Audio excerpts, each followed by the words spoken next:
আমরা এটাকে ছাড়বো না, আমরা এর শেষ দেখে ছাড়বো। এবং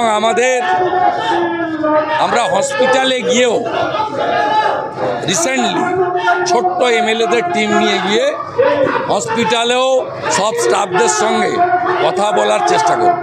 সুপার বা অ্যাসিস্ট্যান্ট সুপার তারা বারবার দাবি করছে যে তারা কিছু জানতো না, এটা কতটা? সব জানতো, টাচ করার কোনো ক্ষমতা কারোর ছিল না। ধর্ষকদের প্রোটেক্টর মমতা ব্যানার্জির হাত ছিল। বিশেষ কমিউনিটির লোক, ভোট ব্যাংক। জাহিরের দ্বারা যে নির্যাতিতা হয়েছিল 2008 সালে, তার পরিবার অভিযোগ করছেন শাসক দলের সঙ্গে যোগাযোগ থাকার জন্য জাহিরের এত বাড়বাড়ন্ত এবং সেই পরিবারকে হুমকি। এটা একদম ধ্রুব সত্য। চরম অত্যাচার করেছে এবং ভাবা যায় না হসপিটালের ভিতরে শ্লীলতাহানি আর ধর্ষণ করার জন্য একটা রুম বরাদ্দ করেছিল মমতা ব্যানার্জির স্বাস্থ্য দপ্তর। কোন রাজ্যে আছেন আপনারা? আমরা অনেক দিন ধরেই বলছি, কারোর মা, কারোর দিদি, কারোর বোন, কারোর কন্যা, কারোর সহধর্মিনী মমতার হাতে সুরক্ষিত নয়। 26-এ নারী সুরক্ষা 1 নম্বর। দাদা, আজকে জাহিরের দাদা বলছে যে তার ভাই রাজনীতির শিকার। জাহিরের ভাই দাদা বলছে তার ভাই রাজনীতির শিকার। জাহিরের আব্বাসের দাদা বলছে ভাই। ওরা এসব বলে, ওরা অন্ধ। মমতা ব্যানার্জি আর তার পুলিশ যেমন অন্ধ, বিশেষ ভোট ব্যাংক বা তৃণমূলের লোক হলে এরাও অন্ধ। এই পরিবেশ কিভাবে পাল্টাবে? মমতা ব্যানার্জিকে সরাতে হবে। মমতা হাঁটাও, কন্যা বাঁচাও।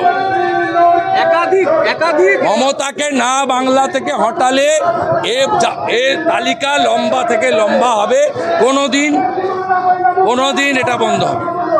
আরো একাধিক নারীকে ধর্ষণের অভিযোগ পাওয়া যাচ্ছে। রুম বরাদ্দ করেছিল তো বিএমওইচ, সুপার রুম বরাদ্দ করেছিল, যেই রুমে এএনএম থেকে শুরু করে, নার্স থেকে শুরু করে, লেডি চিকিৎসক থেকে শুরু করে, আয়া থেকে শুরু করে সমস্ত মহিলাদের শরীরকে উনি ভোগ করবেন। জাহির আব্বাস তৃণমূলের সম্পদ। এর আগে জেলও খেটেছে, তবুও হাসপাতালে কি করে ঠাঁই? মানে সরকারি পৃষ্ঠপোষকতাটাই তারাই বারবার। 8টা অ্যাম্বুলেন্সের মালিক, 4টে নিজের নামে, ভাবতে পারেন। প্রথমত বলবো জাহির আব্বাস, আমি পাঁশকুড়া ব্লকের দলের তরফ থেকে আমাকে আজকে 3 বছরের বেশি আমি ব্লকের দায়িত্বে আছি। বর্তমানে দল আমাকে জেলায় কাজ করার সুযোগ দিয়েছে, আমি জেলার দায়িত্বে আছি। জেলার সভাপতি হিসাবে বলছি, জাহির আব্বাসের সঙ্গে তৃণমূল কংগ্রেসের কোনো যোগাযোগ নেই। এবং এই বিগত 3 বছরের মধ্যে বা তার আগেও বা এই 4 মাস যে আমাকে জেলার দায়িত্ব দিয়েছে, জাহির আব্বাসের সঙ্গে আমাদের কোনো মিটিং মিছিলের ছবি বা কোনো কর্মসূচির ছবি দেখাতে পারবেন না। 2016 সালে শিশির অধিকারী যখন সুপার স্পেশালিস্ট হসপিটাল উদ্বোধন করেন, বাংলার মুখ্যমন্ত্রী মমতা বন্দ্যোপাধ্যায় ভার্চুয়াল উদ্বোধন করেছিলেন। শিশিরবাবু কাঁথির তখন সাংসদ, তিনি সুপার স্পেশালিস্ট হসপিটালে পিতপুরে উপস্থিত ছিলেন। সেই মঞ্চে কিন্তু জাহির আব্বাস ছিল। তাহলে কি শিশির অধিকারীর মদতে জাহির আব্বাসের উত্থান হয়েছে? এটা শুভেন্দুবাবুর কাছে আমাদের প্রশ্ন। শুভেন্দুবাবুর বাঁ দিকের পিছনে আজকে যিনি দাঁড়িয়ে ছিলেন, তিনি আমাদের কাছে লজ্জা। 1998 সাল থেকে তৃণমূল কংগ্রেস তাকে টিকিট দিয়েছেন, তিনি প্রত্যেকবার পরাজিত হয়েছেন। 2018 সালে ভারতীয় জনতা পার্টির একজন প্রার্থীর মেয়েকে কিডন্যাপ করে তাকে নমিনেশন উইথড্র করে তিনি তৃণমূল কংগ্রেসের পঞ্চায়েত সমিতির সদস্য হয়েছিলেন। তাকে শুভেন্দু অধিকারী পূর্ত কর্মাধ্যক্ষ করেছিল পাঁশকুড়া পঞ্চায়েত সমিতি। 2020 সালে শুভেন্দু অধিকারী হাত ধরে ভারতীয় জনতা পার্টিতে গেছে। জাহির আব্বাসের সঙ্গে একাধিক ছবি সেই নেতৃত্বের আছেন। তাহলে উত্থান কি ভারতীয় জনতা পার্টির সেই নেতার হাত ধরে, যাকে শুভেন্দু অধিকারী রাত্রে থাকার কথা বলছে, আমার নাম ধরতে লজ্জা লাগে সেই নেতাকে। তো ওখানে লোক ঢুকানো থেকে শুরু করে তিনি নিজের মুখে ফেসবুক লাইভে বলছে এখানে ইঁদুর করলেও আমি জানতাম। হসপিটালের দায়িত্বে আমি যখন ছিলাম, তিনি নিজের মুখে ফেসবুক লাইভে ভারতীয় জনতা পার্টির হয়ে ডেপুটেশন দিতে যে স্বীকার করেছেন। তাহলে সেই নেতার মদতেই জাহির আব্বাসের উত্থান হয়েছিল। জাহির আব্বাস তৃণমূল কংগ্রেসের কেউ না। আমরা বিগত দিনে জাহির আব্বাসের মতো কোনো লোক যাতে না সুপার স্পেশালিস্ট হসপিটালে চাকরি করতে পারে তার ব্যবস্থা বরঞ্চ তৃণমূল কংগ্রেস সুপারের সঙ্গে কথা বলে ব্যবস্থা করবে। প্রায় 10-15 বছর আগেও আরো একটা ধর্ষণের ঘটনা ঘটেছিল বলে একটা অভিযোগ উঠেছে। তো সেই জেলও খেটেছিল জাহির আব্বাস। তো সরকারি হাসপাতালে কি করে এই ধরনের অপরাধ? প্রথমত হলো যে এজেন্সি এনাদেরকে রিক্রুটমেন্ট করেছিলেন, আমি যেটুকু খবর নিয়েছি 2008 সালে একটা রেপ কেসের প্রায় 17 বছর আগে একটা অভিযোগ ছিল। পরবর্তীকালে সেই অভিযোগ বা কেস কোন জায়গায় আছে সেটা আমার এখন এই মুহূর্তে জানা নেই।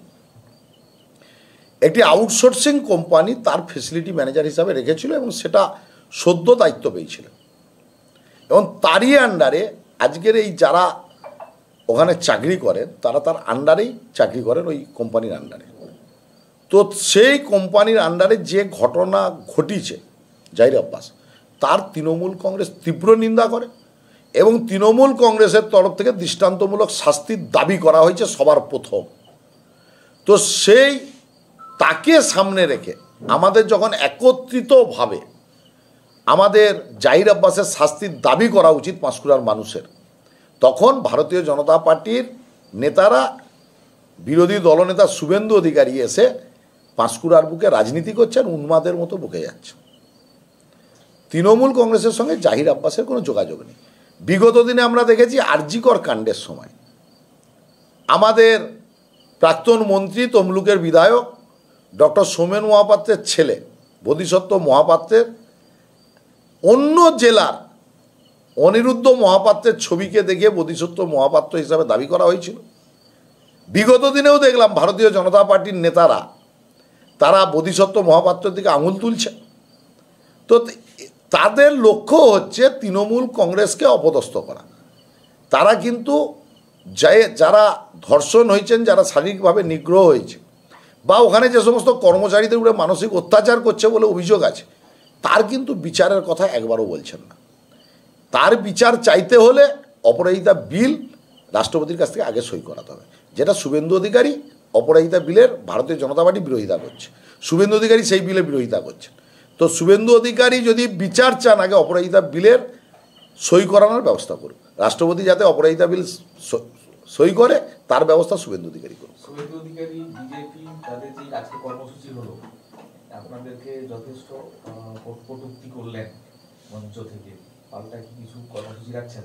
20 তারিখ পাঁশকুড়ায় বিডিও অফিস থেকে আমরা পাঁশকুড়া বাজার, বেড়া বাজার অবধি তৃণমূল কংগ্রেসের মহিলারা তারা শুভেন্দু অধিকারীর এই কটূক্তির জবাব দেওয়ার জন্য তারা পদযাত্রা করে এবং তৃণমূল কংগ্রেসের কর্মীরা আমাদেরকে ঘাটাল সাংগঠনিক জেলা, কাঁথি সাংগঠনিক জেলা, তমলুক সাংগঠনিক জেলা থেকে লোক আনতে হবে না। পাঁশকুড়ার সাধারণ মানুষ বেরিয়ে শুভেন্দু অধিকারীর এই আজকের যে কটূক্তি করে গেছেন তার প্রতিবাদ করবেন। তিনি পাঁশকুড়ার বুকে দাঁড়িয়ে মমতা বন্দ্যোপাধ্যায়কে ফুফু বলবেন, মমতা বন্দ্যোপাধ্যায়কে বুবু বলবেন, তার প্রতিবাদ পাঁশকুড়ার মানুষই করবেন। 2008 সালে কার্যত মেয়েটি ধর্ষণ হয়েছিল, তিনিও দাবি করছেন যে সেই সময় ধর্ষণের পর তাকে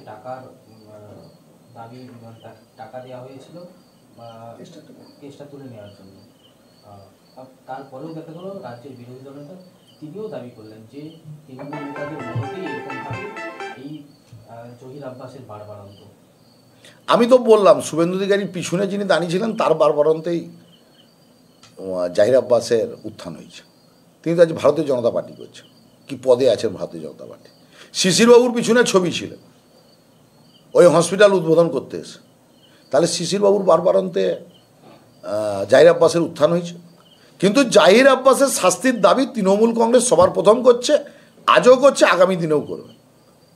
এবং বিগত দিনে কে কাকে টাকা দিয়ে কেস তুলেছেন, কোন নেতৃত্বের সহযোগিতায় তুলেছেন, সেটাও কিন্তু প্রকাশ্যে কেউই দাবি করছেন না। তো আমরা বলবো জাহির আব্বাস যে ঘটনা ঘটিয়েছেন, যে নক্করজনক ঘটনা, তার তীব্র নিন্দা তৃণমূল কংগ্রেস করছে, দৃষ্টান্তমূলক শাস্তির দাবি করছে।